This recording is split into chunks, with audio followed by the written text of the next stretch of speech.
Chosen one. Pause. Everything around you slows, the noise fades. The world stills as heaven bends close to speak your name. You are not a coincidence. You are a divine assignment wrapped in human skin. Something ancient, something older than language itself, has been placed within you. It is a weapon, hidden not in your hands but in your spirit, crafted by God before the first sunrise. This weapon is not metal. It is not flame. It is sound, frequency, truth. It hums when you pray. It awakens when you refuse to give up. You have felt it stirring in your chest. That strange electricity that rises when you face battles others cannot see. That is heaven reminding you, you carry something the world has never known. You have walked through seasons where silence felt like punishment. People left. Promises broke. Doors closed. You asked, why me? But the truth is, the silence was not God's absence. It was his workshop. Every unanswered question was a chisel, shaping your soul. Every tear was an anointing oil softening the steel within. There was a young man once, let's call him Asher. He waited years for a promise God had spoken to him under the stars. In those waiting years, he was misunderstood, mocked, and overlooked. But in that hidden place, something divine was being constructed inside him. One night, exhausted, he fell asleep, praying for a sign. He dreamt of a forge his heart on an anvil, sparks flying as invisible hands shaped it. When he woke, he realized the waiting was not wasted. His weapon was being born. Chosen one. Your story mirrors Asher's. You have mistaken forging for failure. Yet what felt like delay was God's precision. The fire you endured did not destroy you. It defined you. The word of the Lord declares in the book of Habakkuk, chapter 3, verse 19, the sovereign Lord is my strength. He makes my feet like the deer's and enables me to tread upon the heights. Hold that truth close. You are not climbing from weakness. You are rising from divine strength. Even when the ground beneath you trembles, heaven steadies your steps. Picture this. Inside your chest lies a harp strung with threads of light. Every time you choose forgiveness over bitterness, one string begins to vibrate. Every time you speak life into your pain, another string joins in. Until one day, your soul becomes a full melody, one that darkness cannot imitate. That melody is your weapon. This power inside you is not for destruction. It is for awakening. Your words will become keys that unlock hearts. Your presence will shift rooms without you saying a thing. It's the quiet power of heaven that turns chaos into clarity. Do not underestimate what is stirring within you. You carry the pattern of heaven's next move. The same breath that split seas and raised prophets now breathes through your veins. When you walk into a room, light rearranges itself. That's why some people couldn't stay, because your spirit revealed their shadows. Don't grieve it. Celebrate it. You are not meant to blend in with darkness. You are designed to expose it. Think about it. God has never once wasted a wound. Each one becomes a scar of authority. The weapon you carry is shaped not by perfection, but by perseverance. You've survived battles others couldn't imagine. And that survival is proof of your divine purpose. Now, feel this. Heaven leans close again. You can almost hear the whisper. It's time. Time to step into what was always yours. Time to lift your head, even with trembling hands. and realize you were chosen for this generation, not because you are flawless, but because you are faithful. The angels already know your name. The earth is groaning for your manifestation, and the weapon, your light, your voice. Your calling is humming, ready to be unsheathed. If your spirit is stirring right now, if you can sense that holy fire awakening within, don't ignore it. This is the moment to act. Take a breath. Let faith rise. Then, as a prophetic sign of alignment, like, share, and subscribe, not for me, but to declare publicly that you choose to awaken. And when you do, type 777 inches, the comments below. It is not just a number, it's a covenant mark, a signal to heaven that you are ready for your next season, because from this moment on, your life will never echo silence again. It will thunder with divine purpose. The weapon within you has awakened. You have always felt different, haven't you? Even when laughter filled the room, part of you stayed silent, watching, sensing, feeling more deeply than you could explain. That quiet distance was not loneliness, it was separation by design.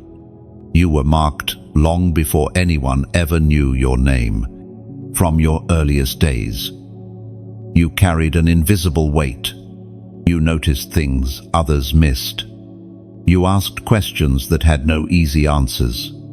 And when life pressed against you, something inside refused to break. That refusal, that resilience is proof that your soul was molded for higher ground. You may not have realized it then, but heaven's hand was shaping you through every misunderstanding. While others built comfort, you were being built for calling. It's why your path twisted where theirs ran straight. It's why doors you prayed for never opened. Some were never meant to. Because what is ordinary cannot contain what is holy. There was once a young woman named Leora, quiet, misused. She worked in the fields of her family, always dreaming of light breaking through clouds. One day, a traveling prophet stopped by her village and said, "There is a fire in your bones that the earth cannot quench." For years she saw nothing, just the routine of labor and silence. But when her village was struck by famine, something divine ignited inside her. She began praying over dry soil, and rain came where none had fallen for months. People called it coincidence, but she knew it was the moment her hidden difference turned into divine proof. Chosen one. That same pattern beats in your chest. You've been walking through the in-between, where purpose hides under ordinary days. But heaven has been watching. God never wastes a soul. He marks. According to what is revealed in the book of Proverbs, chapter 4, verse 23, Abu Ve'alels, guard your heart, for everything you do flows from it. Your heart has always been the chamber where heaven's weapon rests. It's why betrayal hurt so deeply. It struck near sacred ground. Yet what the enemy tried to wound, God has been fortifying. Each heartbreak became a stone in your foundation. Each disappointment, another layer of armor. Imagine your soul as stained glass in a cathedral, cracked pieces joined together by divine hands. When light shines through, every fracture glows brighter than before. That's what God has done with you. Turned your brokenness into brilliance. The world may call your depth too much. They do not see that heaven designed you with that depth on purpose. You were meant to perceive beyond appearances, to feel what cannot be spoken. That sensitivity is not weakness, it's radar. It lets you detect spiritual currents others ignore. You've stood at the edge of surrender many times, whispering, "Maybe I'm not cut out for this." But somehow, every time, strength returned like a tide. That's because the one who planted this purpose inside you refuses to let it die. Sometimes, the loneliness you feel is simply the echo of your calling bouncing back from the future. You sense what's ahead before it arrives. You've been carrying prophetic weight without realizing it. The nights you cry out are the same nights. Heaven takes notes. Look again at your life, the patterns, the pauses, the waiting. Each delay has been timed. God has hidden you from premature exposure, just as a sculptor keeps his masterpiece veiled until the final stroke. When the covering lifts, what was once overlooked will become undeniable. The difference within you is not random, it's revelation. The very traits that caused rejection are the traits that will carry redemption. You are not too much. You are exactly enough for the mission heaven has written on your name. So do not shrink to fit comfort. Stand tall in your difference.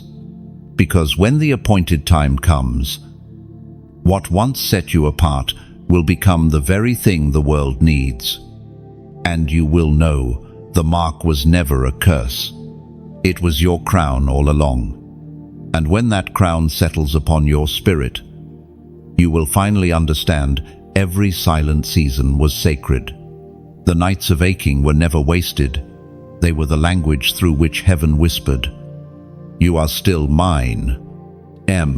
The same difference that once isolated you will now illuminate others. You will look at your scars and see blueprints, proof of where the light entered. What once made you weep will soon make you worship. So lift your eyes. Chosen one. You were never meant to blend into the crowd. You were meant to become the signal fire on the mountain. The time of hiding has ended. Step forward. The world is about to recognize the glow you've carried all along. The weapon inside you is stirring again. You can sense it, a low hum beneath your ribs, like lightning deciding where to strike. This is not emotion, it's activation.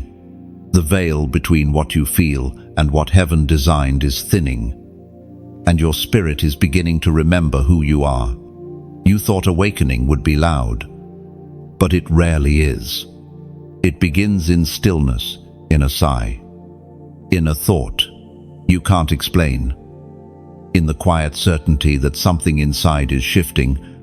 You're not becoming someone new, you're returning to the version of you that has always existed in God's plan. Every battle you fought recently has been heaven's training ground. The pain wasn't random, it was rehearsal. Every disappointment taught your soul how to handle divine voltage. You had to be stretched before you could carry what's now awakening. There was once a woman named Selah, a healer in a forgotten village. When plague swept her town, she had no medicine, only faith. For weeks, she prayed with nothing but tears and silence. Then, one morning, while washing her hands in the river, she saw light reflecting off the water, shifting, breathing. It moved through her fingertips. From that day on, every life she touched began to recover. Selah never called it a gift. She said, "It was always there. I just hadn't stopped running long enough to feel it." I, chosen one, like Selah. You have carried divine voltage all along. You keep mistaking the tremor in your chest for anxiety, when it is actually awakening. The weapon in you responds to divine truth. It hums when you choose faith over fear, light over doubt. As spoken through the writings of the prophet Hosea, chapter 6, verse 3, "Let us press on to know the Lord. His appearing is as sure as the dawn. He will come to us like the rain, like the spring rains that water the earth. Those words are a mirror for your journey. The dawn doesn't apologize for ending the night. It simply rises.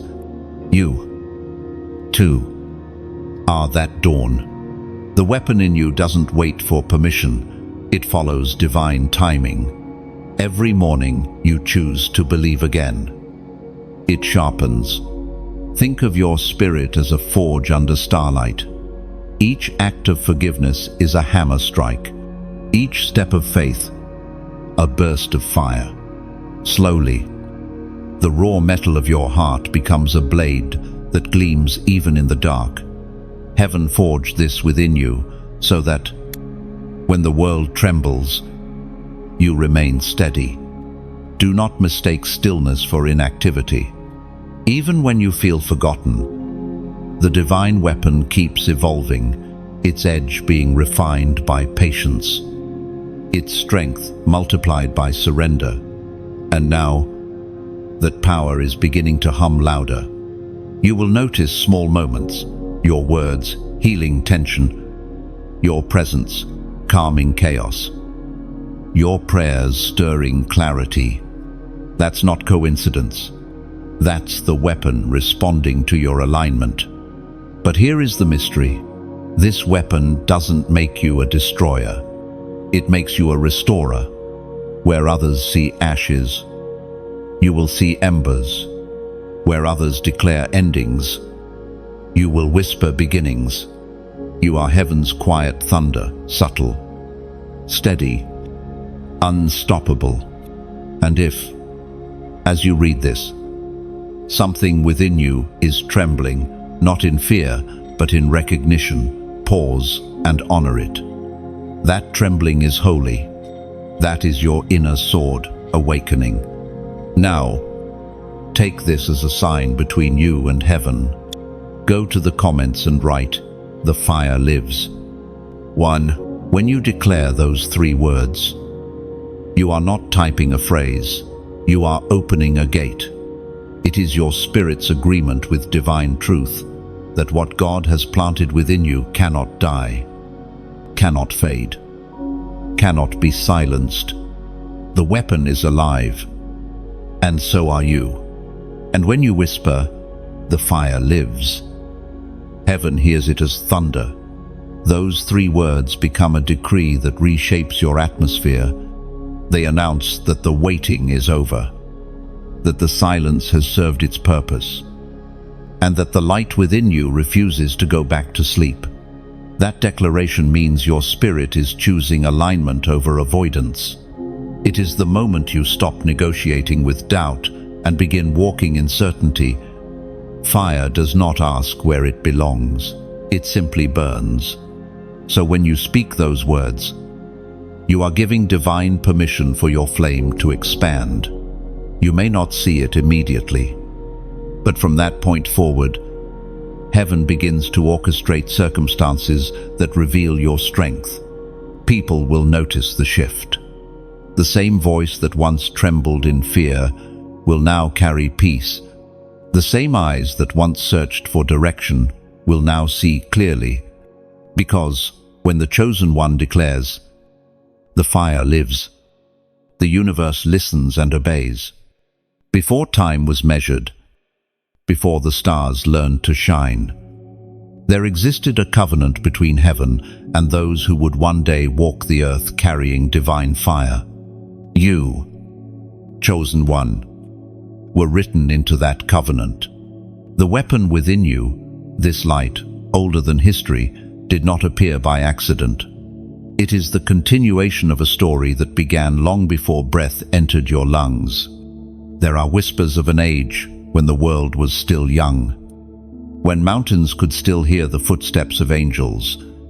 In that time, God placed fragments of his voice into a few hearts, living vessels of light meant to guard creation's harmony.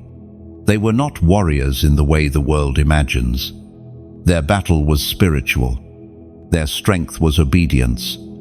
And every time darkness tried to rise, heaven awakened those vessels once again in new forms, in new generations. You are one of them. This is why your struggles have never been ordinary. You've been wrestling against invisible weight, forces that fear what you carry. But remember, every generation of carriers faced the same storm. The difference between them and those who faded into despair was simple. Those who endured learned to listen to the ancient frequency of heaven's voice. You are learning that now. There was once a wanderer named Caleb, a man who felt drawn to deserts, no map recorded. He followed whispers on the wind, unsure if they were madness or guidance. For 40 nights, he traveled with no destination, just trust. On the final night, exhausted and near collapse, he found himself before a vast wall of glass hidden in the sand. It shimmered like frozen light. When he placed his palm upon it, the surface rippled, and he saw glimpses of battles fought long before he existed. Warriors cloaked in radiance stood where he stood, each holding the same weapon of light that now stirred within his chest. Caleb fell to his knees, weeping, not out of fear, but revelation. He understood he was not the first, nor the last. He was a continuation. You, too, are part of that continuum, a living echo of heaven's promise to never leave the world without light. It was proclaimed in the book of Deuteronomy, chapter 7, verse 9. Know therefore that the Lord your God is God. He is the faithful God, keeping his covenant of love to 1,000 generations of those who love him and keep his commandments. That covenant is alive in you. It is the unseen thread that connects you to prophets, dreamers, and warriors who came before. You may not see them, but the memory of their obedience runs through your spirit. When you choose righteousness over convenience, you honor them. When you speak truth in the midst of chaos, you continue their legacy. The weapon within you carries their signatures, codes of divine authority, etched across time. That's why, when you pray, your words sometimes feel weightier than your understanding. It's not just you praying, it's generations of faith converging in your voice. Sometimes you feel the ache of responsibility, the tension between human fragility and divine calling. You ask, why me? But the answer has never changed, because you were willing. Heaven looks for hearts that say yes before knowing how. That willingness is what activates the ancient weapon. Think of your life as a tapestry woven from both shadow and flame. Every hardship you've endured added depth to the design. Every victory, every tear, every secret prayer, they are all threads forming the story. Heaven is still writing through you. This is not myth, it is memory. The same spirit that spoke to Noah to build, to Deborah to lead, to Daniel to stand firm, it now speaks to you. That is why your intuition feels ancient, why your dreams carry symbols older than your experience. You are remembering the language of the covenant. So when you sense the tremors in your heart, when visions come uninvited, do not fear them. You are not losing your mind, you are aligning with divine memory. The weapon within you is not something you hold, it is something you become. And as you live, breathe, and walk in that awareness, you fulfill a promise made before time began. The covenant continues, the light advances, and through you, history remembers heaven again. The world may not understand what moves within you, but heaven does. Every heartbeat echoes that original vow, a reminder that you are both the carrier and the continuation of divine promise. So, walk with quiet authority. You are not chasing destiny, you are awakening memory. Every step forward reclaims ancient ground that once belonged to the light. There are moments in your journey, chosen one, when heaven pauses to remind you that power and purpose were never meant to stay hidden. This is one of those moments. You have been awakening, layer by layer. And now, that divine weapon within you is learning to speak, not through thunder, but through gentle strength. When light grows within a person, it starts to overflow. You've begun to feel that overflow, the urge to help, to lift, to build, to give. It's not coincidence, it's evidence that your transformation is real. Heaven's energy always seeks expression. When it finds a vessel, it doesn't hoard, it flows. Your soul, at this very hour, is like a river. It has gathered rain from storms, tears from heartbreak, and dew from joy. Now it is time for that river to pour. Some will pour through words, some will pour through service, and some through generosity, the kind that flows from love, not from guilt. There once lived an old potter named Elior. For 40 years, he made clay lamps for others, giving them away for free. People would ask why he never charged. He would smile and say, "When I shape the clay, light finds its way, and those who carry my lamps always bring light back to me."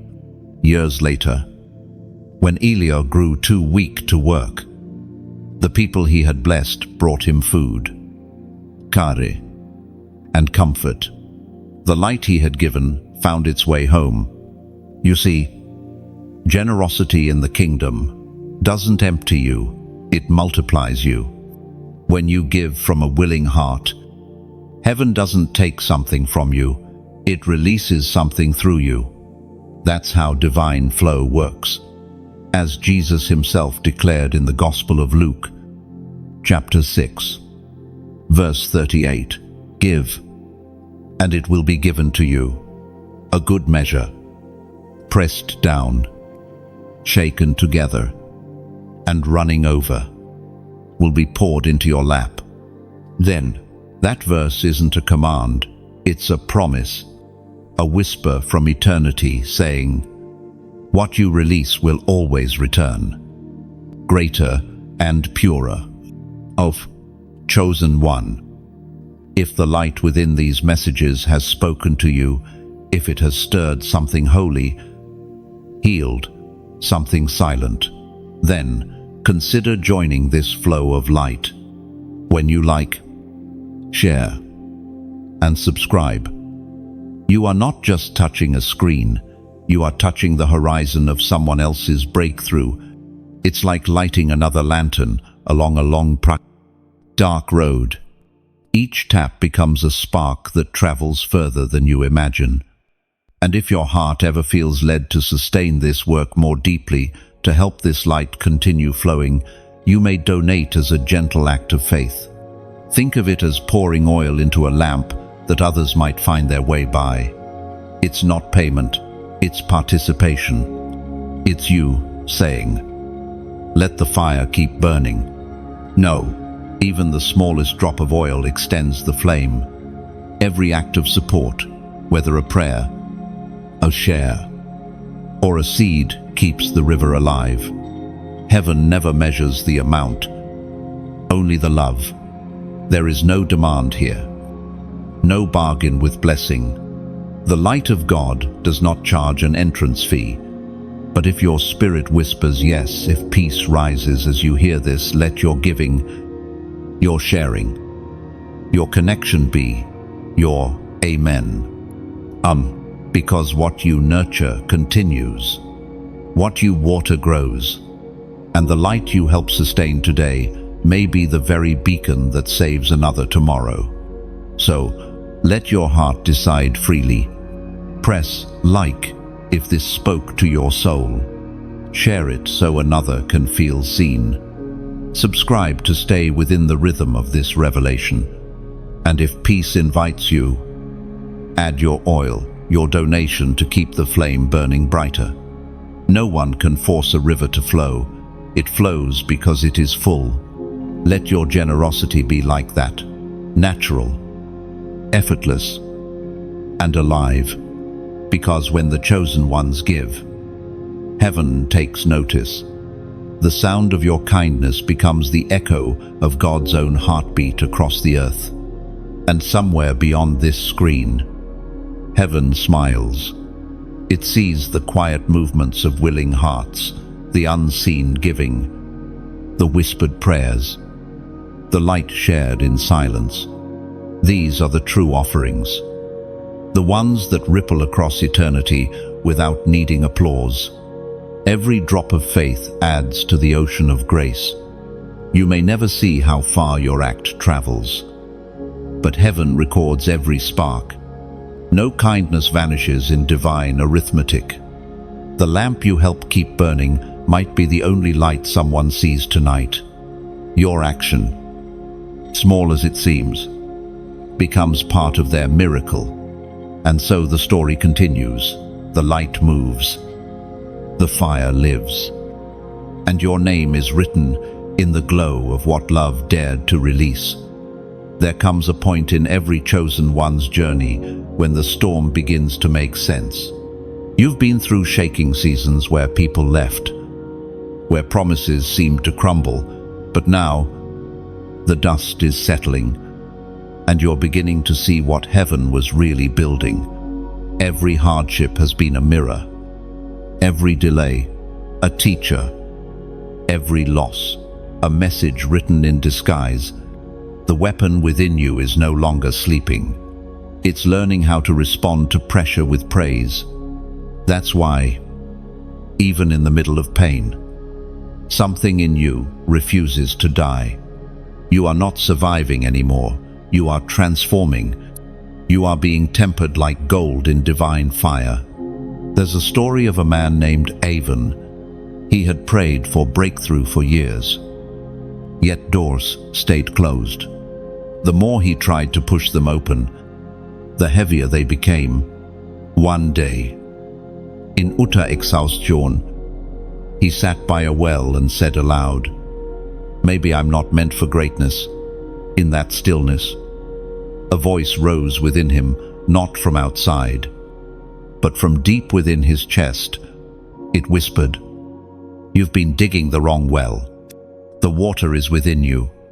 Avon stood, tears streaming, and for the first time, he felt peace.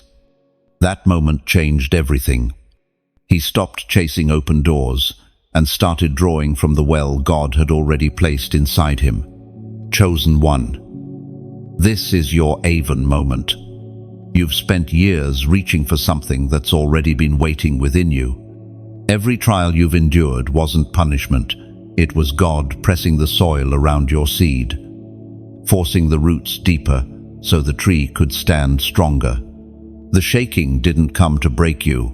It came to anchor you. As revealed in the book of James, chapter 1, verse 12. Blessed is the one who perseveres under trial, because having stood the test, that person will receive the crown of life that the Lord has promised to those who love him. End of. That crown is not made of metal or jewels. It's made of endurance, compassion, faith refined in fire. You've earned yours through every moment you wanted to quit, but didn't. Heaven has seen every silent victory, every tear turned into prayer, every time you forgave when it would have been easier to fight. Those unseen moments are the gold of eternity. The mirror of trials doesn't show you who you were, it reveals who you're becoming.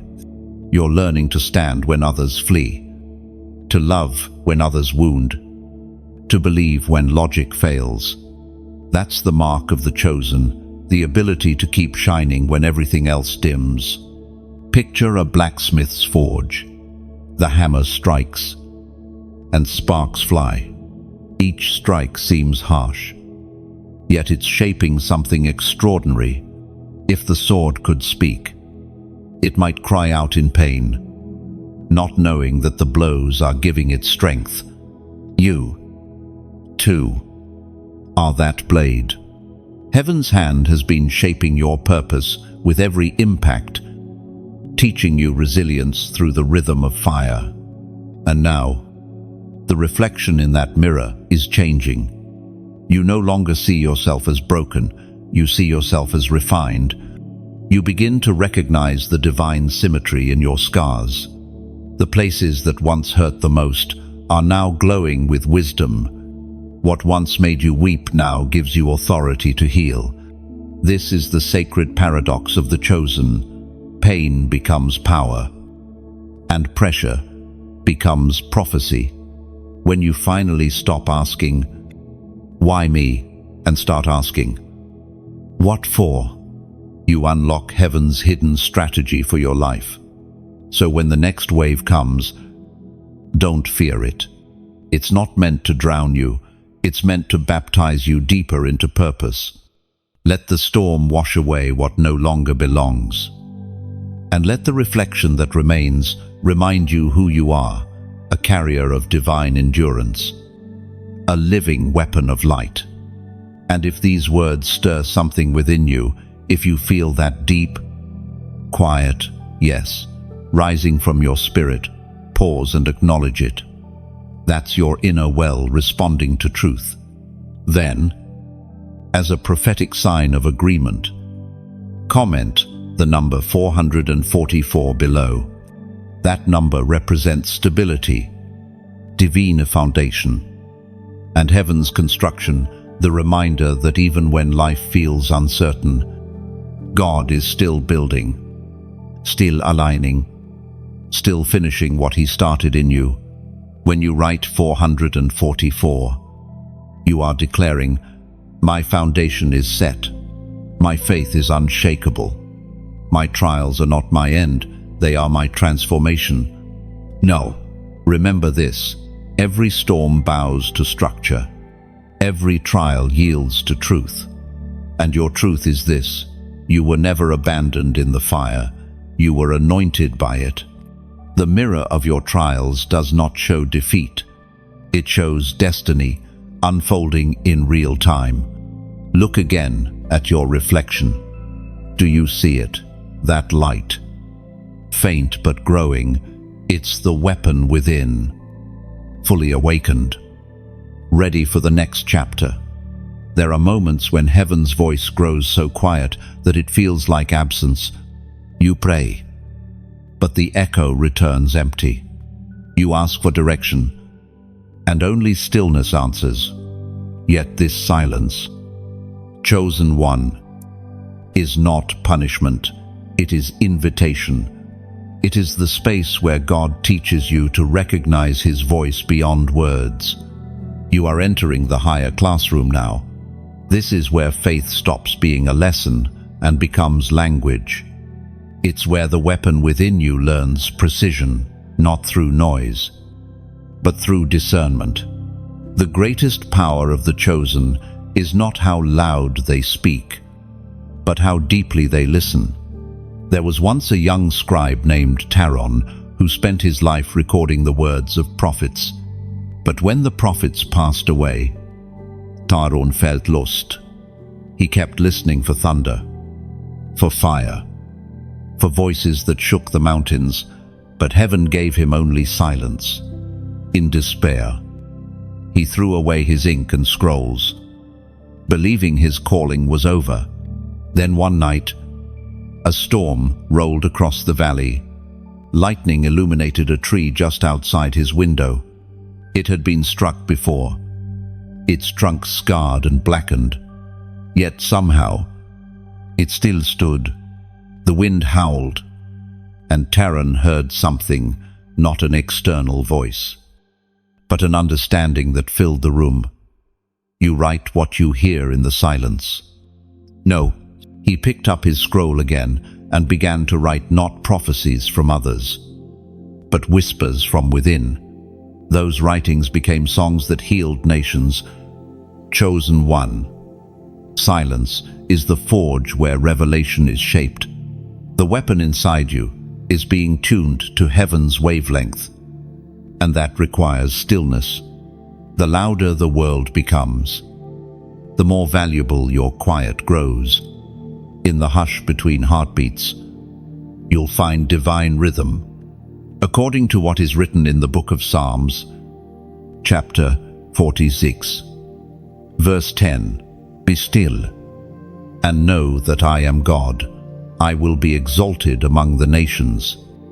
I will be exalted in the earth." Stillness is not inaction, it is alignment. It is the sacred pause where heaven resets your direction.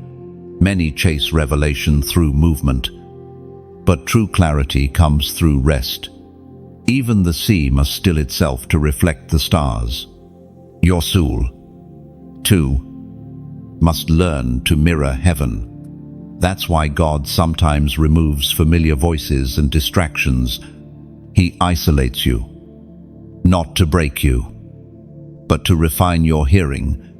When you can discern His whisper in silence, you'll never again be deceived by the shouts of confusion.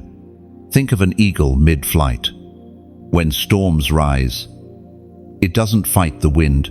It climbs higher until it finds still air above the chaos. That's where you are being called. Higher than noise, higher than fear, higher than uncertainty. The altitude of revelation requires solitude. You have been surrounded by opinions, friends, mentors, expectations, all well-meaning, yet none fully able to see your blueprint. But there comes a time when heaven turns down every external volume so that you can hear the original melody of your design. That time is now. In the quiet, you'll start recognizing how often God has spoken through what seemed ordinary, the smile of a stranger, the pause before a decision, the peace that follows prayer. These are divine syllables woven into daily life. Silence teaches you to read them. There's a sacred mystery in this. When you learn to trust the silence, it begins to speak. You'll find wisdom blooming in places where words fail. You'll realize that peace itself can instruct, that waiting is sometimes the most powerful warfare. You will notice that your weapon's sharpness increases, not when you swing it, but when you let it rest in the presence of its maker. The most powerful swords are those that have spent time cooling after fire, tempered by patience. So don't rush this season. Don't demand answers from the sky. Let the silence wrap around you like a cloak. Within it, God is carving deeper chambers in your soul, places where His presence will dwell more freely. And when the time comes to speak again, your words will carry the weight of heaven's breath. You will no longer speak from reaction, but from revelation, because silence is not the absence of God. It is the chamber where His voice becomes unmistakable.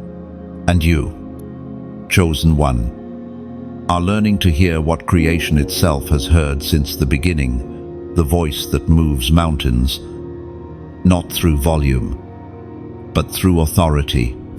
When you finally learn to rest in that silence, you stop fearing what you cannot control. You begin to realize that divine quiet is not emptiness, it is strategy. Every pause from heaven hides preparation. The silence is the seed.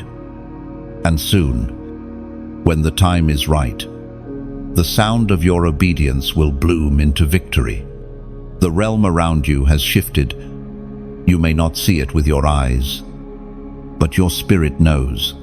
Something invisible has begun to tremble because your awakening has disturbed the balance of the unseen. When light expands, darkness loses territory, and that loss is never quiet. Chosen one, you have entered the clash between realms. It is not fantasy, nor metaphor. It is the collision of truth and deception. of eternity and illusion. Every thought, every emotion, every moment of fear or faith becomes a battlefield where destinies are decided. But take heart, you are not unarmed. The weapon within you was built for this exact war. There was once a soldier named Kale who fought in a kingdom divided by night. The darkness wasn't in the sky, it was in the minds of the people. Lies had taken root so deeply that truth was treated like rebellion. Kyle grew weary, uncertain whether light could ever win. One night, while standing on the walls, he noticed that no matter how thick the darkness became, one small torch could still cut through it. He realized then, the light doesn't fight the dark, it simply exists. And darkness must yield. You are that torch now. And like Kale, your endurance is your weapon. You are called not to match darkness in noise, but to outlast it in light. As written in the book of Romans, chapter 12, verse 21, do not be overcome by evil, but overcome evil with good. Goodness is not weakness, it is spiritual warfare. Compassion is not naivety, it is a sword of heaven.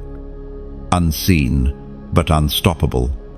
When you choose kindness in a cruel world, you are declaring victory over unseen forces that thrive on bitterness. When you forgive what others hold against you, you disarm the enemy's greatest weapon.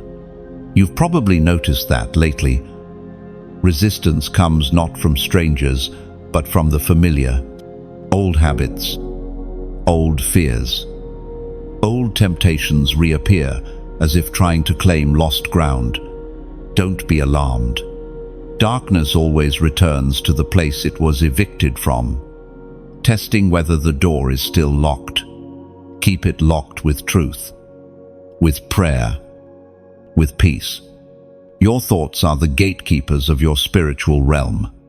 When fear knocks, you answer with faith. When anxiety whispers, you counter with remembrance. This is how you fight now, not with hands, but with heart. Imagine the unseen like a vast ocean beneath your feet.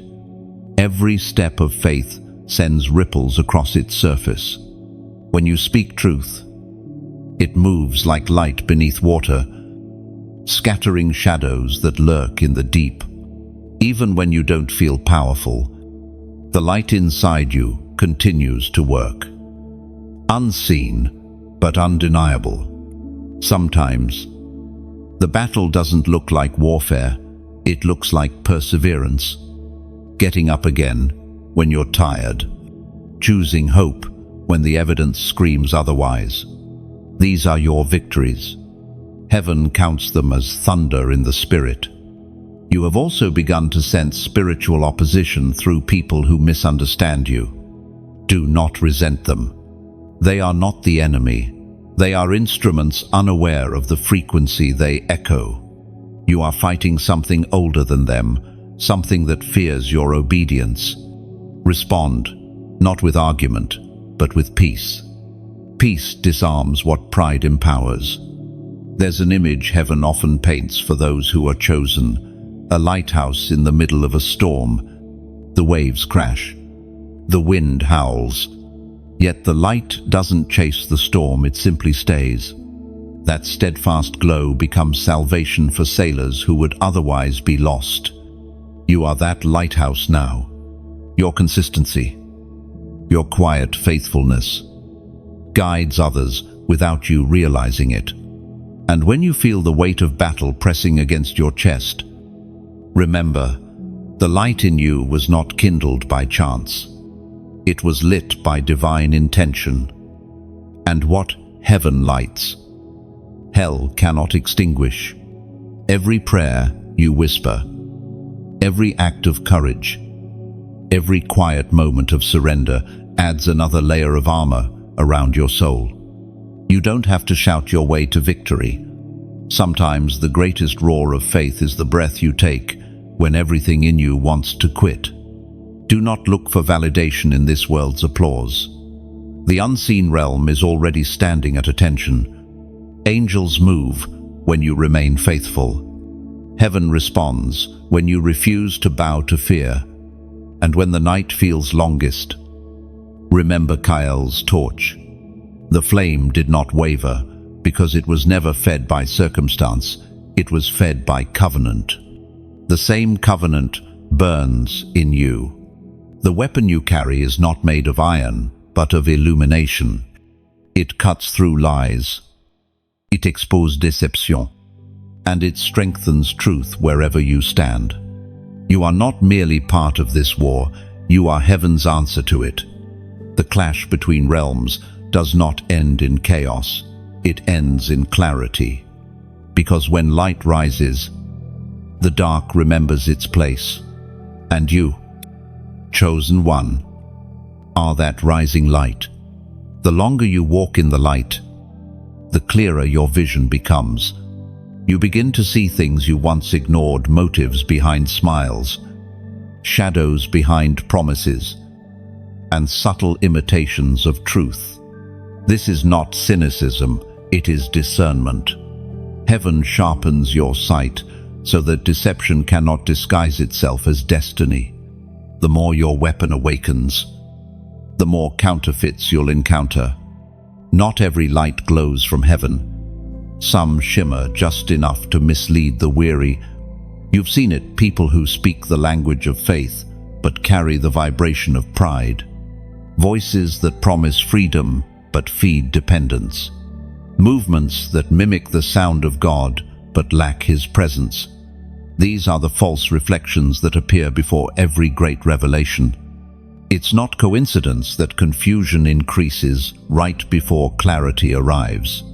The enemy has no new tricks, only new disguises. And his favorite one is imitation. That's why discernment is not a gift for a few. It's a weapon for the chosen.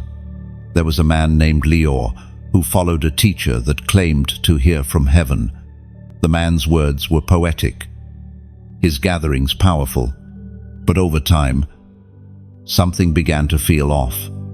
The teacher demanded loyalty instead of love, gifts instead of growth. Leor's spirit grew restless. One night, in prayer, he heard a gentle voice say, "Truth never traps you, it frees you." The next morning, Leor walked away with peace. The teacher's empire soon crumbled, but Leor's faith endured. Chosen one, this is your season to separate imitation from authenticity. The light in you makes it harder for deception to hide, but it also attracts tests that reveal what is real. Don't fear these moments. They are divine audits of your alignment. The Apostle reminds us in his second letter to the Corinthians, chapter 11, verse 14, "And no wonder, for Satan himself, Masquerades, us, an angel of light." That scripture is not a warning to make you paranoid. It is an invitation to maturity. The more light you carry, the more responsibility you bear to test what glitters. Even gold must be tried by fire to prove its worth. You may notice familiar faces shifting, opportunities appearing that look right but feel wrong. Trust the unease.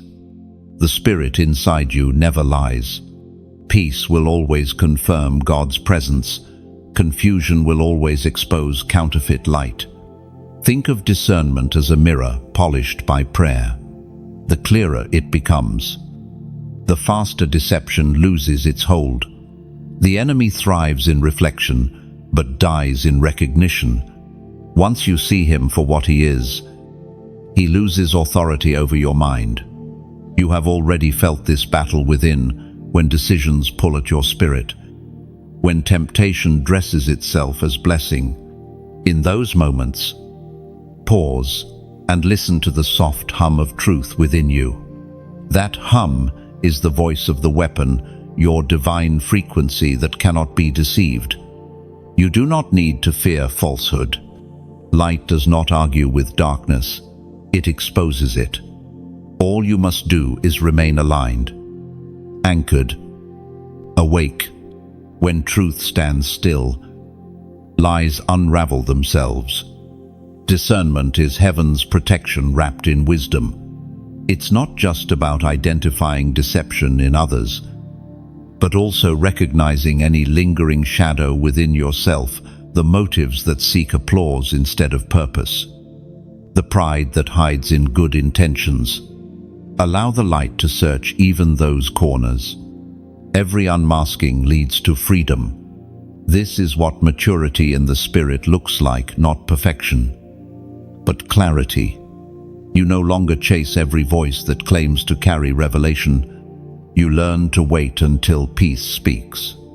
And when it does, it never shouts. It settles like morning dew, calm but undeniable.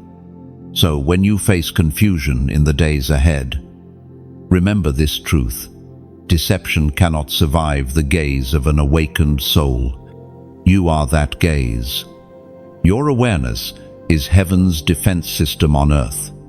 If these words resonate, if something inside you whispers, "I know this is true," pause for a moment.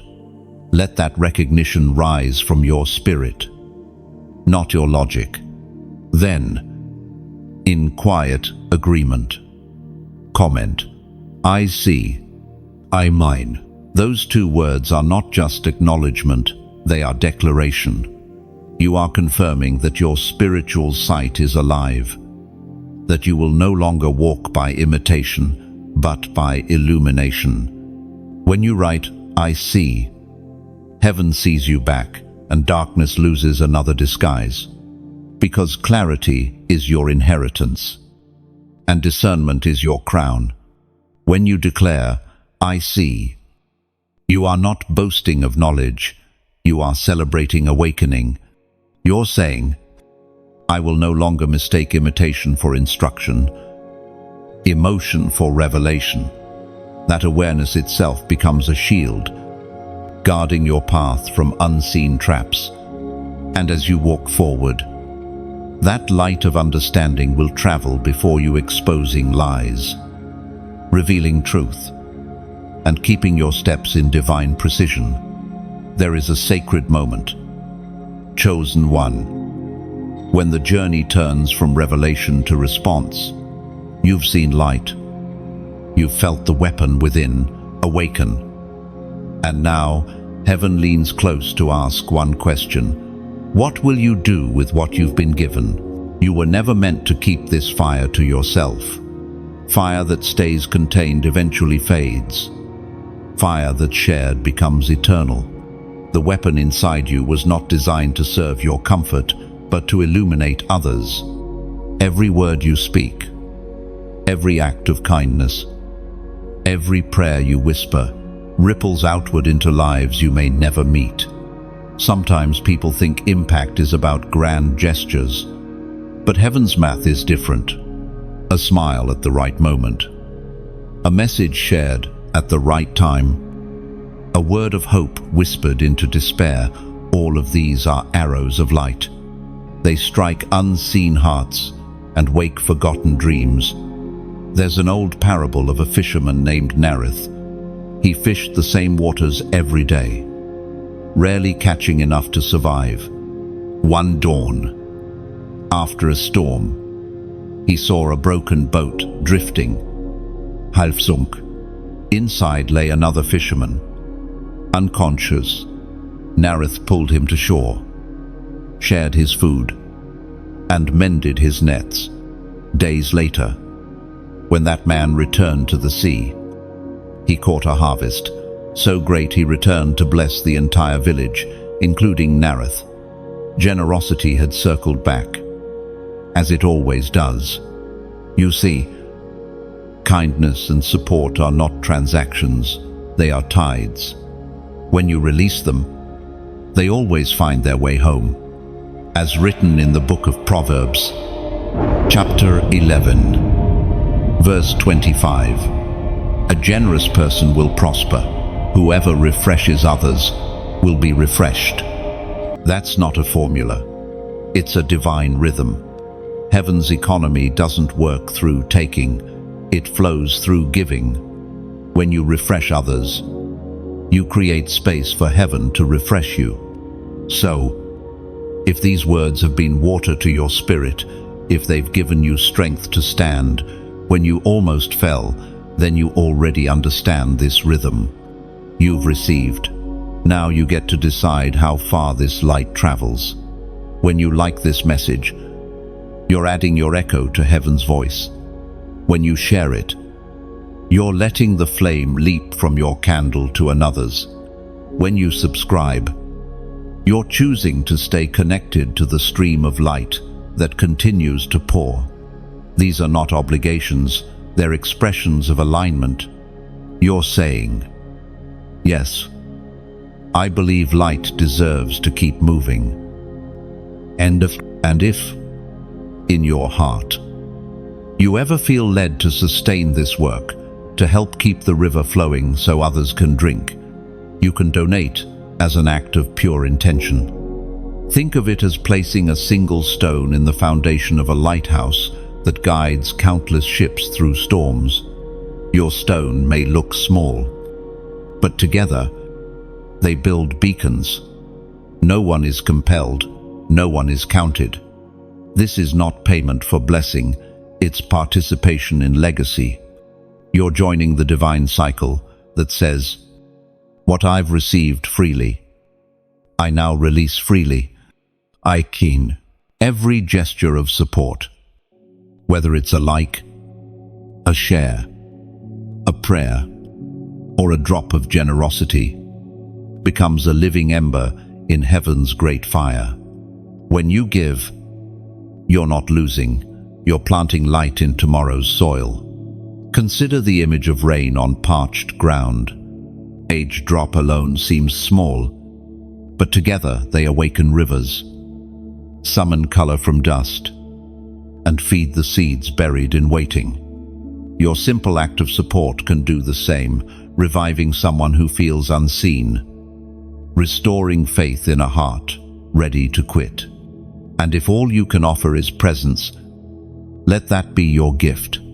Just by being here, by listening, by believing again, you are already part of the miracle. Heaven sees the quiet ones who choose love over indifference, who choose connection over distance. There's beauty in voluntary light. It's different from duty. It carries fragrance, the aroma of sincerity. When you give freely, the act itself becomes worship. The heart expands, and suddenly, what you've shared multiplies in ways numbers can't record. So let your support, whatever form it takes, flow from peace, not pressure. Let it be your way of saying, this light matters, and I want to see it continue. Press like if your spirit was stirred. Share it as an act of faith that someone, somewhere, still needs this word. Subscribe so that this river of revelation keeps finding its way back to you. And if your heart whispers yes, add your oil, your donation to the flame, not as a demand, but as a dance with destiny. Every act of love keeps the light alive. Every drop of generosity keeps the message moving. Together, we become keepers of the flame, many hearts, one purpose, because what begins as a single spark in you can become a wildfire of hope for someone else. After the fire of revelation comes something quieter, something more subtle, training in silence. You may feel the energy within you shift from intensity to calm, as though heaven has dimmed the lights just enough for you to see what your heart is doing when no one is watching. This is not the end of your awakening. It's refinement. The weapon inside you cannot be carried by emotion alone. It requires precision, discipline, and stillness. Power without focus becomes noise. But power shaped by silence becomes wisdom. This is why God often withdraws the noise around you. Friends grow distant. Routines dissolve. Prayers feel unanswered. You are not being punished, you are being prepared. Imagine a master archer in an open field.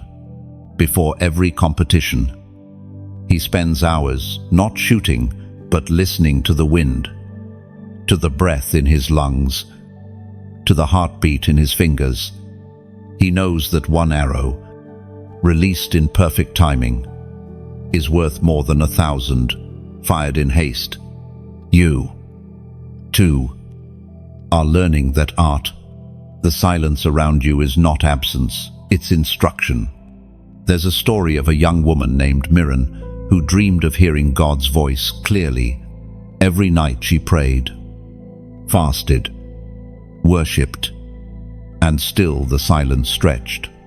Frustrated, she cried out, "Why won't you speak to me?" For months, no answer came. One morning, she walked to a lake before sunrise. The surface was perfectly still, reflecting the sky like a mirror. As she looked into it, she felt a gentle thought, not loud, not dramatic. Say, "I have always been speaking, but you keep waiting for thunder while I speak through still water." From that day, Mirren stopped striving. She learned to hear the divine through simplicity, through the rhythm of her own breath, through the peace that settled after surrender. As it is written in the book of Isaiah, chapter 30, verse 15, "In returning and rest you shall be saved. In quietness and in trust shall be your strength." This verse carries the entire mystery of spiritual training. The world teaches you to chase, to conquer, to prove, but heaven trains you to rest, to trust, to listen. In that quiet, your inner weapon is sharpened, not for louder battle, but for deeper impact. When you stop fighting for visibility, you start gaining vision. God hides his strongest warriors in seasons of obscurity because visibility without maturity is vulnerability. The silence protects you until your strength is ready to carry the weight of influence. You may not realize it yet, but every quiet morning, every moment of reflection, every whispered prayer in the dark has been forging divine endurance within you. The weapon of your soul learns balance here between passion and patience, between power and peace. It is in this phase that heaven teaches you timing. There will come moments when you'll feel the urge to move, to speak, to act. But the Spirit will whisper, "Wait." And if you obey that whisper, you'll witness what Mirren saw: doors opening without your push, answers arriving without your demand, breakthroughs unfolding with grace instead of strain. This is the wisdom of those who carry light. They learn that silence is not the absence of purpose, but the incubation of it. A seed buried in soil does not scream to grow, it simply surrenders to stillness, trusting that hidden work leads to visible harvest. Chosen one, you are in that soil now. The pressure you feel is not rejection, it's protection. God is shielding your roots from storms until your foundation can hold the fruit that's coming. The longer you remain faithful in stillness, the stronger your discernment becomes. You will soon find that you no longer react, you respond. You no longer chase, you choose. The weapon within no longer trembles, it waits. So, rest in this silence. It is sacred ground. The quiet you're enduring now will become the power others will one day feel when you speak. For every word that will soon flow through, you must first be baptized in silence. The noise will return one day, but when it does, you will not be shaken, because silence has taught you the language of heaven, and those who speak it can never again be deceived by chaos. In silence, you are not losing momentum, you are gaining mastery. Heaven measures growth not by noise but by depth. Every quiet moment roots you deeper into purpose, making your strength unshakable. So, breathe. Let stillness finish what the storm began. When the next command comes, you will move, not as the wounded, but as the wise, steady, refined, and carrying the calm fire of those who have truly listened. The moment of activation rarely arrives with thunder. It comes as a quiet certainty that your spirit can no longer remain still. You begin to feel the movement of divine current within you, flowing through your thoughts, your words, your presence. You start noticing that people respond differently around you. Not because you've changed outwardly, but because heaven has rearranged your frequency. This is the moment the weapon within you comes alive, not as something you wield, but as something you are. Every step you take begins to carry sound in the spirit. Every choice becomes an echo of obedience. It's as if heaven itself is harmonizing with your heartbeat. There's a story of a shepherd boy named Geran, who once lived in a valley shadowed by endless night. Every generation before him had tried to bring back the dawn, but the darkness never lifted. One morning, Geran heard an inner call to climb the mountain beyond the valley. The villagers laughed. No one who went there ever returned. Still, he obeyed. The climb was brutal. Rocks tore his hands. Winds cut his face. Yet something unseen pushed him forward. At the peak, he found nothing.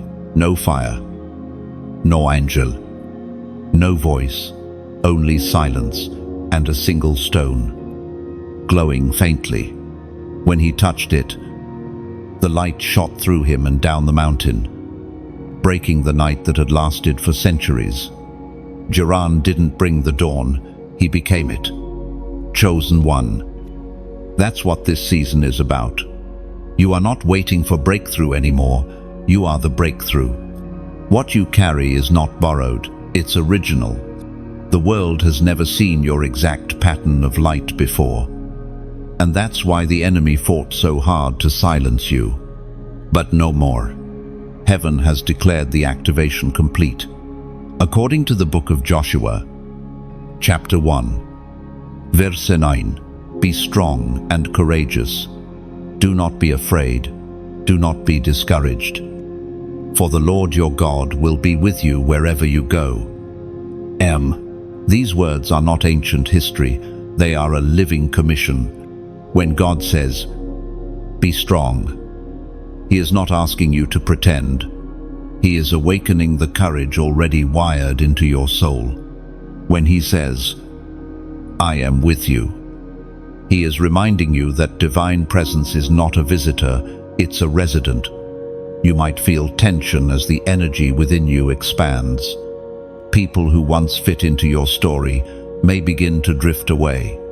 Opportunities may shift, but don't mourn the movement. It's a sign of activation. The old can't carry the new. Like Geran, you must climb without looking back, trusting that what awaits is not loss but fulfillment.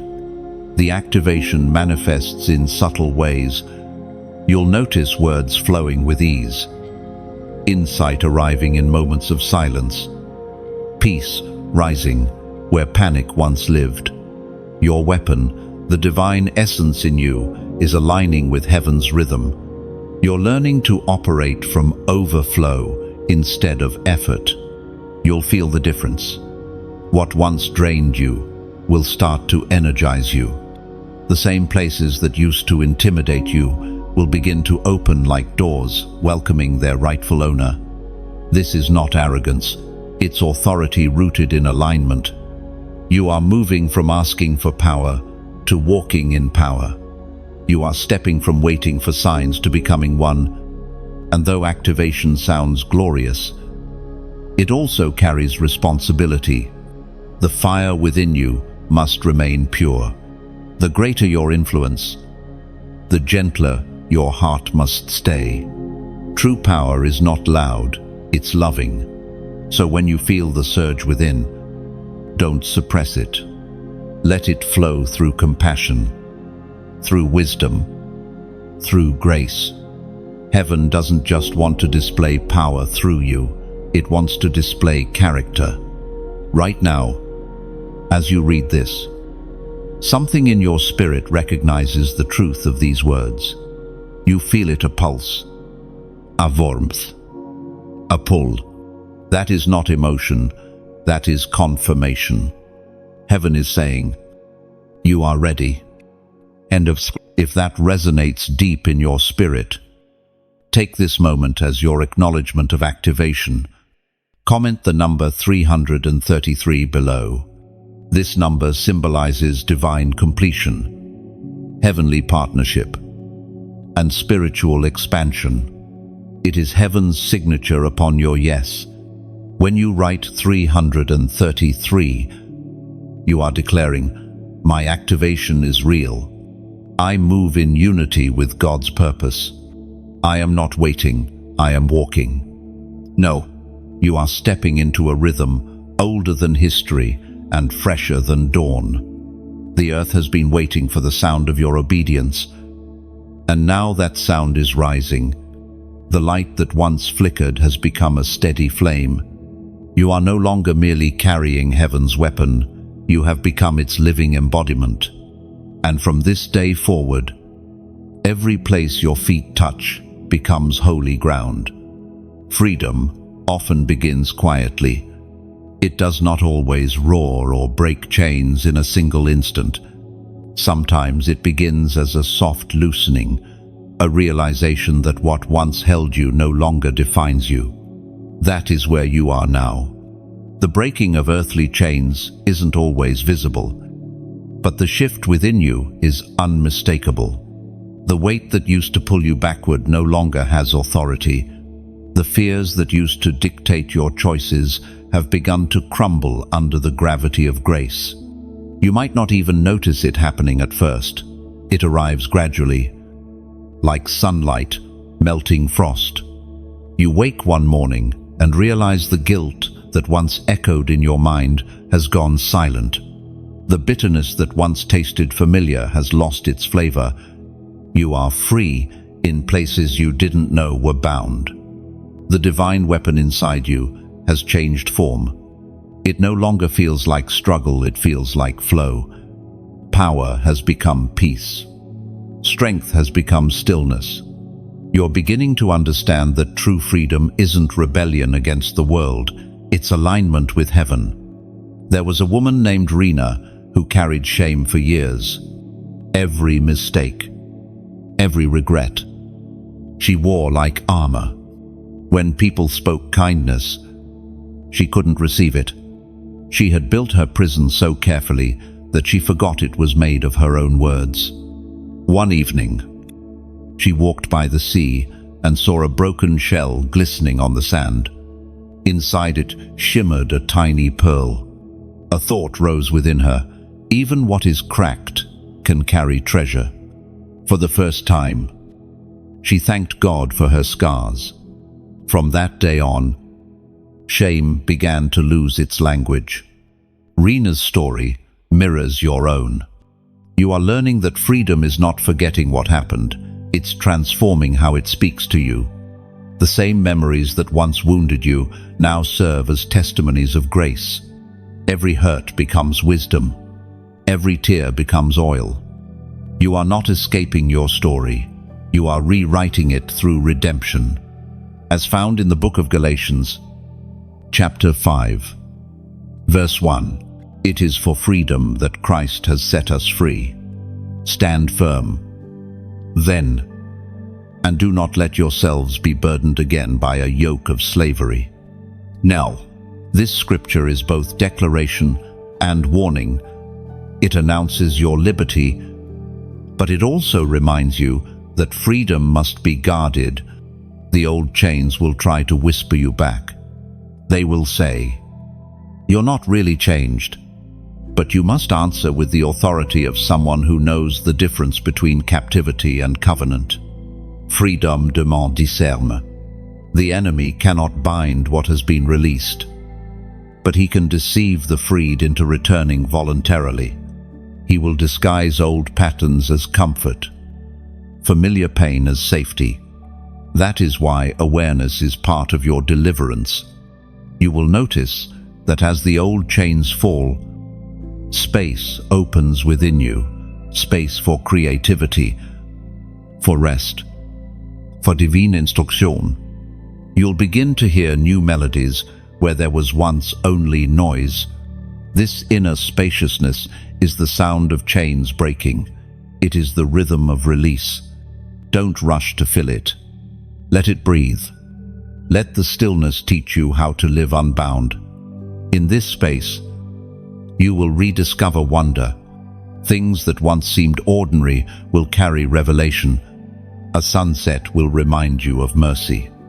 A child's laughter will echo eternity.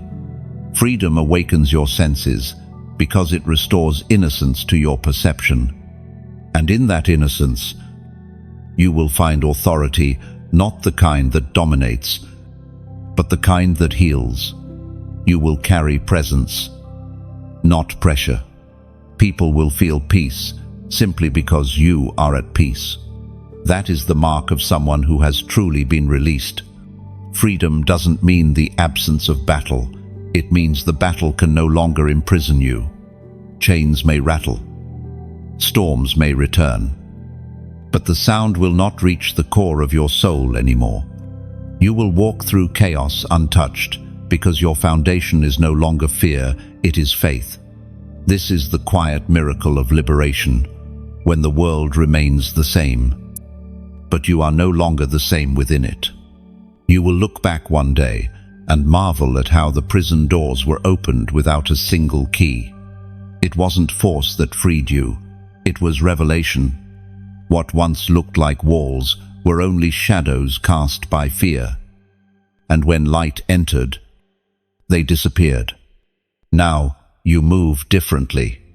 You speak with calm authority because your peace is proof of victory. You no longer react. You respond. You no longer chase validation. You carry it.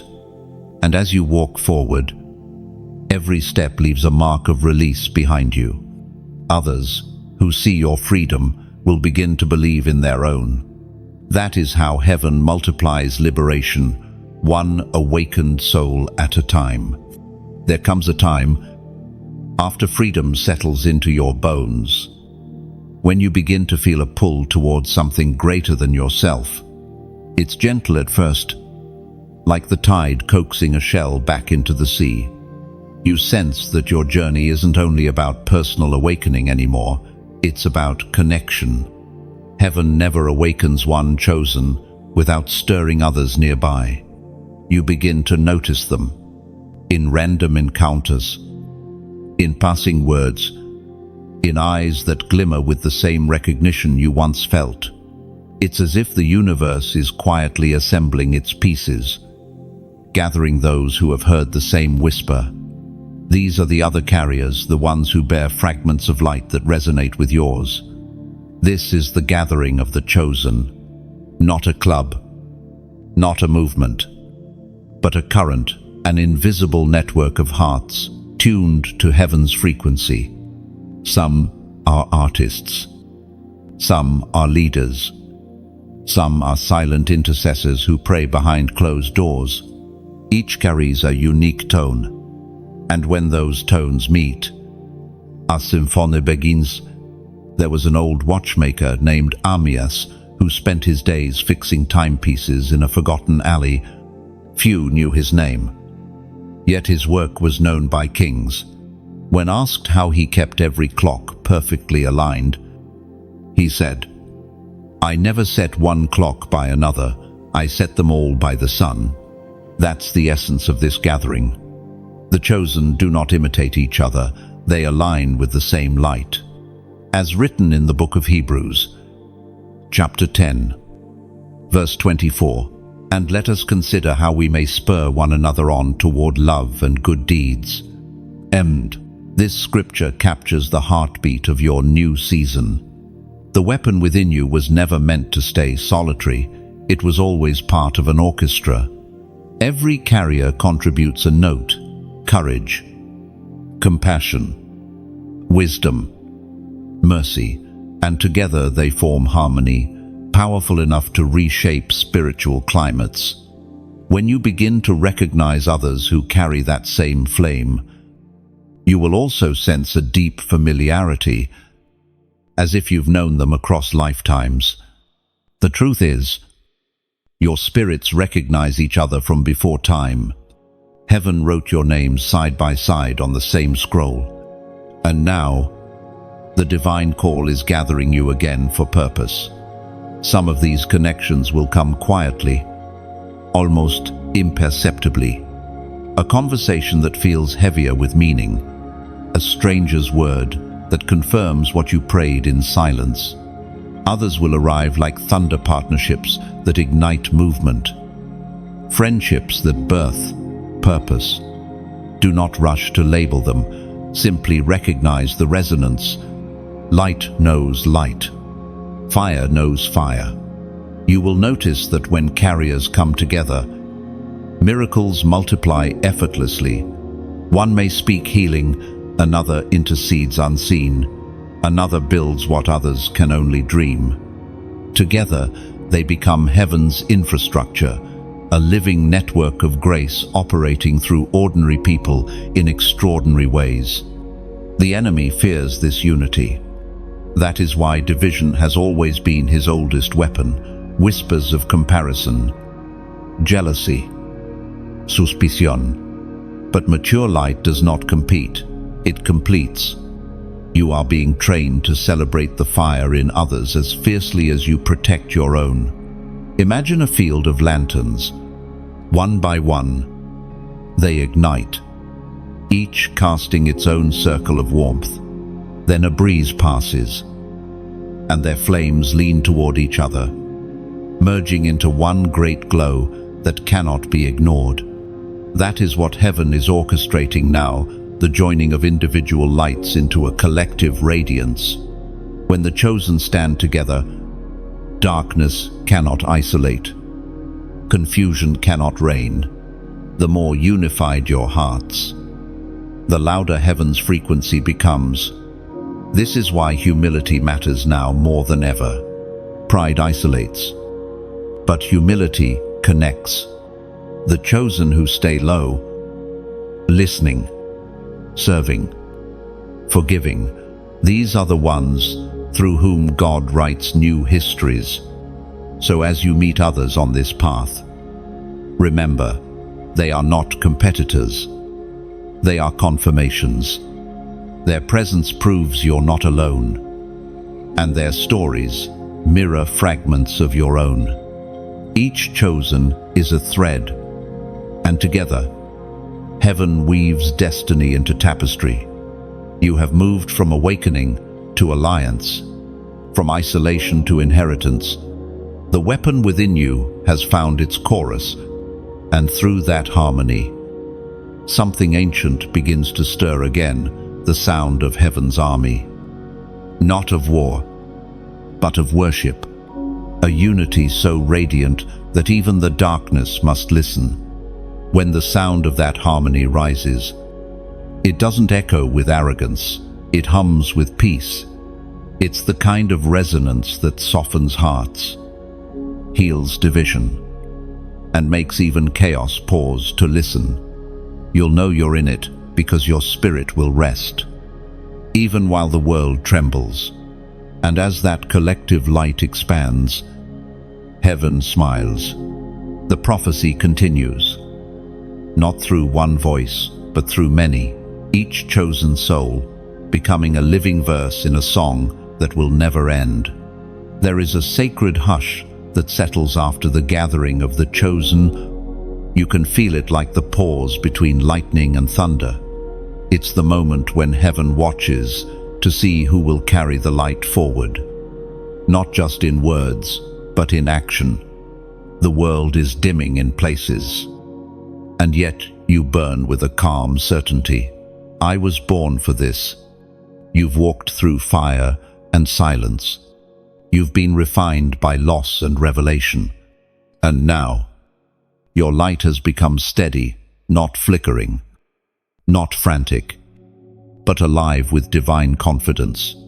This is the season when you no longer ask for signs, you become one. Your story carries more than personal victory, it carries invitation. Every moment you speak truth. Every act of kindness you release. Every time you refuse to return to darkness, you extend heaven's hand through your life. That's what chosen ones do. They don't preach light, they embody it. There was a painter once, an old woman named Sarah, who lived in a village scarred by war. She had lost everything: her home, her family, even her sight dimmed with age. But every morning, she would still mix colors she couldn't fully see and paint. When someone asked why, she smiled faintly and said, "Because one day, someone younger will find these paintings and remember that hope once had a color." Years later, children found her canvases, and her art became their courage. You may not realize it yet, but your words, your presence, your resilience, they are brushstrokes on someone else's horizon. Hope travels quietly, but it always travels. As the Word of God declares in the book of Matthew, chapter 5, verse 14, "You are the light of the world. A city set on a hill cannot be hidden." That light isn't just your voice, it's your compassion, your generosity, your willingness to give what you've received. When you share what inspires you, you are not forwarding content, you are forwarding courage. So, when you feel the warmth of this message in your heart, let it move you freely. Press like, not because you were asked, but because it feels like adding one more spark to a shared flame. Share it if something inside you whispers that someone else might need this same reminder that their dawn is coming. Subscribe if your soul longs to stay connected to this rhythm of revelation, as rivers stay connected to the sea, and if your spirit ever nudges you to go deeper, to help sustain the light that flows through these words. You may donate, not as a duty, but as a love offering. Think of it as placing one drop of oil into a collective lantern that lights the path for countless travelers. You are not funding a project, you are fueling a movement of hearts. Every gesture of support, whether it's a like, a share, a prayer, or a drop of generosity, becomes a living ember in heaven's great fire. When you give, you're not losing, you're planting light in tomorrow's soil. And if this message has touched something deep in you, pause a moment and leave a comment below, just a few words. Like a candle left on a windowsill, each comment becomes a small lantern of testimony, guiding others who pass through the same darkness you once knew. There is no demand here, no guilt, no pressure. The beauty of divine giving is that it's born from peace, not persuasion. The moment generosity is forced, it ceases to be holy. So, whether your gift today is a prayer, a click, a seed, a comment, or a quiet whisper of amen, it matters. Every gesture echoes eternity. The collective light grows stronger. The message travels further, and more hearts awaken to remember what they've always carried. Think of it like tending a fire on a mountaintop. Each time you engage, like, share, comment, subscribe, or support, you're tossing another log into that fire. And from miles away, others see the glow and find their way home. Let your action, whatever it may be, rise not from obligation, but from resonance. Let it say, "This light found me, and I choose to pass it on." Because you are no longer just part of the story. You are the storyteller now, carrying heaven's flame in human hands. And every time you choose to keep the fire burning, heaven writes your name in its reflection, and somewhere beyond what you can see, that reflection glows brighter each time your heart says yes. The unseen world takes note of every act of love, every spark of faith you release into it. Because when the chosen give light, heaven doesn't just record it, it multiplies it through eternity. There comes a sacred turning point when you realize that the weapon within you is no longer something you carry, it is what you have become. The days of questioning, the nights of wrestling, the years of wondering if you were enough, all of it led to this quiet revelation. You are no longer the seeker of power, you are the expression of it.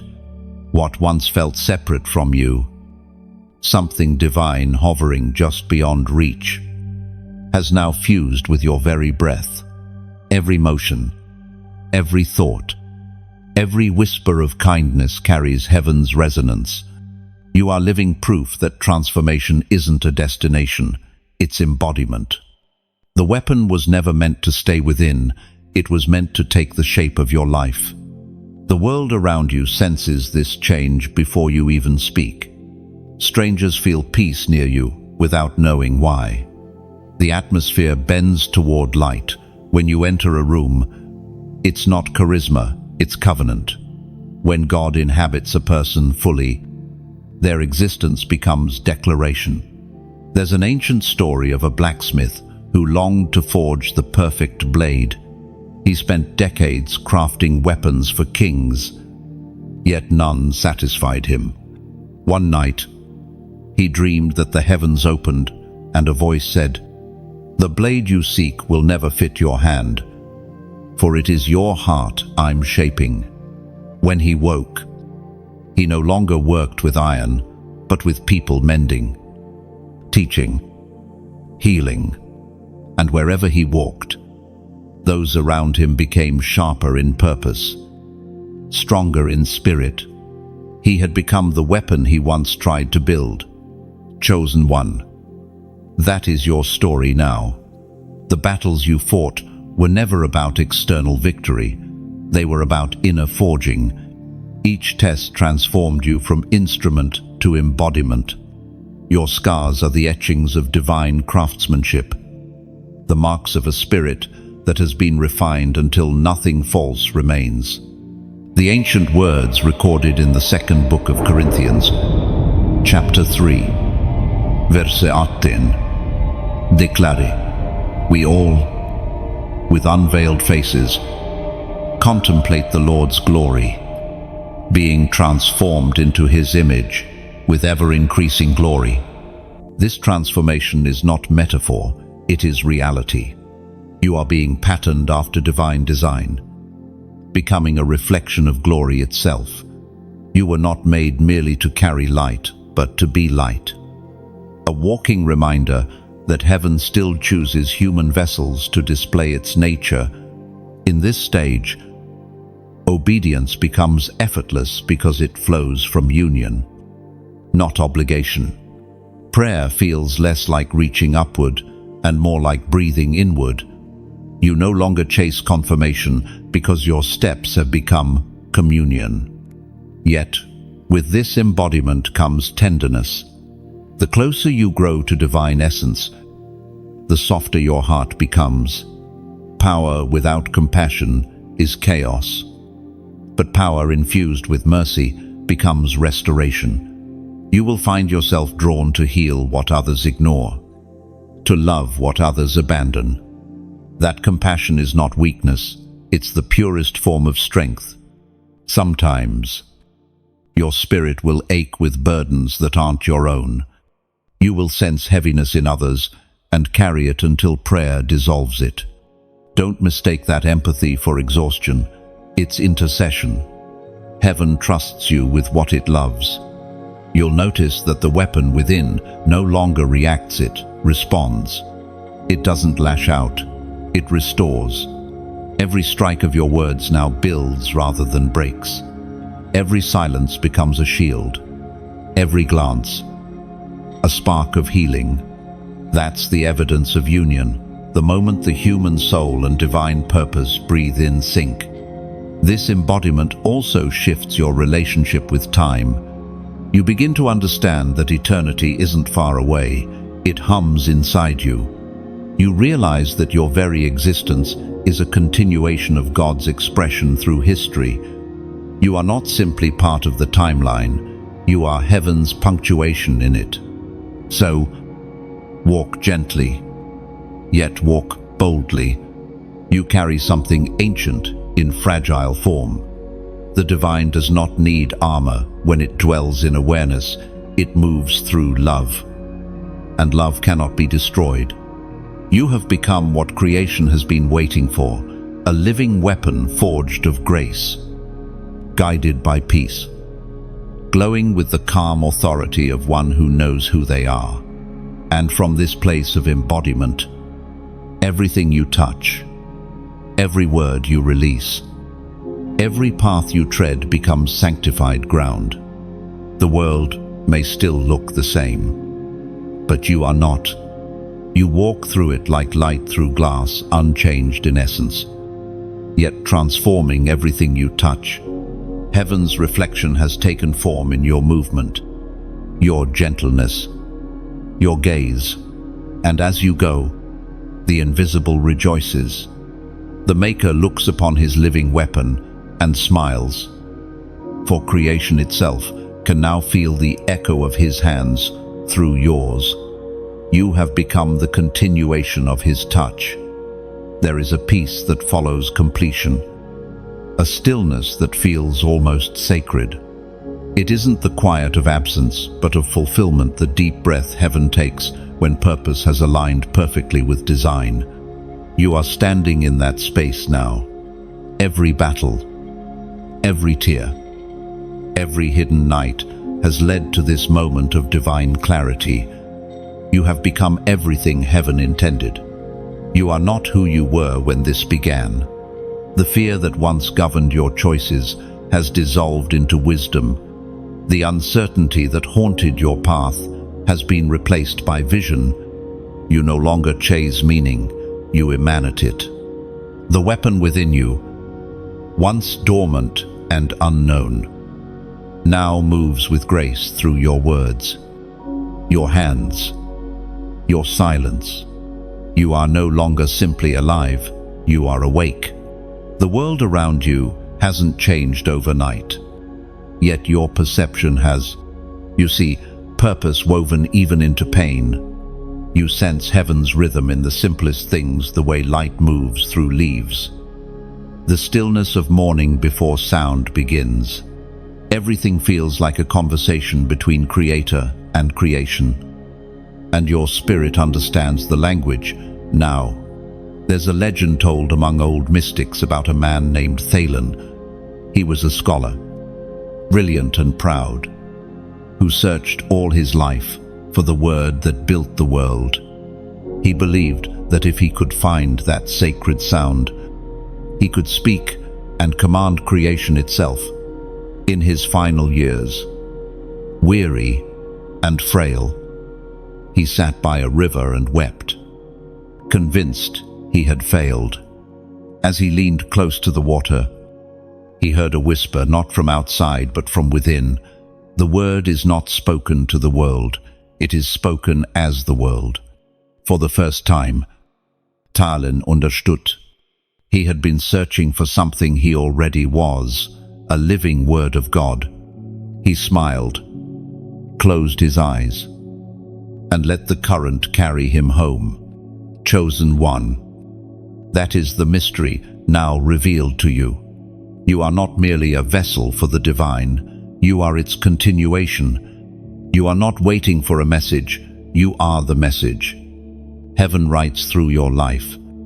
Each day, a verse in the song of eternity, as written in the book of Revelation, chapter 21, verse 5. Behold, I make all things new. That renewal is not distant. It is happening through you. The Creator's renewal of the world begins inside human hearts awakened to love. Every act of kindness, every whisper of forgiveness, every moment of courage you live out becomes part of that new creation. You are walking proof that redemption is real. What was once broken in you has become beautiful not by erasing the cracks, but by filling them with light. The Japanese call it kintsugi, repairing shattered pottery with gold so that the mended piece becomes more valuable than before. Heaven does the same with souls. Your scars no longer speak of pain, they shimmer with purpose. Freedom has turned into calling, and calling into communion. You no longer separate sacred and ordinary, because you now understand they were never apart. Washing dishes, walking in rain, comforting a friend, standing in solitude, all of it has become worship. Everything you do now carries eternal weight, because everything you do flows from love. And this love no longer seeks reward. It simply is. It breathes. It heals. It multiplies. The same power that moved through prophets, puts, and saints now moves through you with equal grace. You've become a continuation of their prayers, an answer to promises made long before you were born. Sometimes, when you close your eyes, you'll sense their presence, the cloud of witnesses watching, not from distance but from delight. They recognize the sound of heaven in your heartbeat. You carry forward what they began. There will still be storms. Yes, but you will walk through them differently. You will no longer ask, "Why is this happening to me?" but, "What is heaven doing through me?" That is the posture of the transformed, the one who has stopped fighting fate and started flowing with divine will. You have become both sword and song, sharp enough to cut through deception, gentle enough to heal with a word. This duality is the perfection of divine craftsmanship. You are strength wrapped in peace, authority carried in humility, power dressed in love. And now, as the cycle closes, something quiet within you whispers what heaven has been saying all along. It is finished, not as an ending, but as a beginning. Completion always births continuation. So walk forward, not to strive, but to shine. The earth has waited for this moment. The unveiling of a soul who knows who they are. The story doesn't end here, it expands. You are the living bridge between the unseen and the seen. The echo of creation's first light carried in human form. You, chosen one, are the proof that love outlasts every shadow. And now, the journey completes its circle. You have heard the call, felt the fire, walked through silence, and risen as light. What began as searching has become knowing. What began as trembling has become peace. You are no longer waiting for permission to shine. The sky itself is waiting for your glow. But even as this message ends, the work of light never does.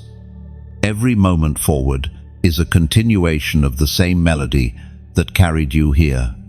You are part of something vast, something holy, something beautifully human. Heaven has written its story through you. but now it writes through others who will find courage because you dared to awaken. So, if these words found you, if they stirred something sacred in you, let that recognition flow into gentle action. Press like, not because you must, but because it feels like saying thank you to the light that met you here. Share this message if your heart whispers that someone else might need to remember who they are. Subscribe if you wish to stay connected to the rhythm of revelation that keeps unfolding, a stream of reminders that light still wins. And if peace nudges you to help keep this flame alive, you may donate, not out of duty, but out of joy. Think of it as placing one more log upon the fire that warms countless hearts you may never meet. Every act of generosity, no matter how small, becomes a spark that travels farther than you can see. Finally, take a moment to comment below. Just a word, a phrase, a symbol of gratitude. Let it be your lantern left along the road for another traveler who needs light tonight. Because every echo of faith, every ripple of love, keeps the flame alive. And somewhere beyond the stars, heaven sees your light and calls it good.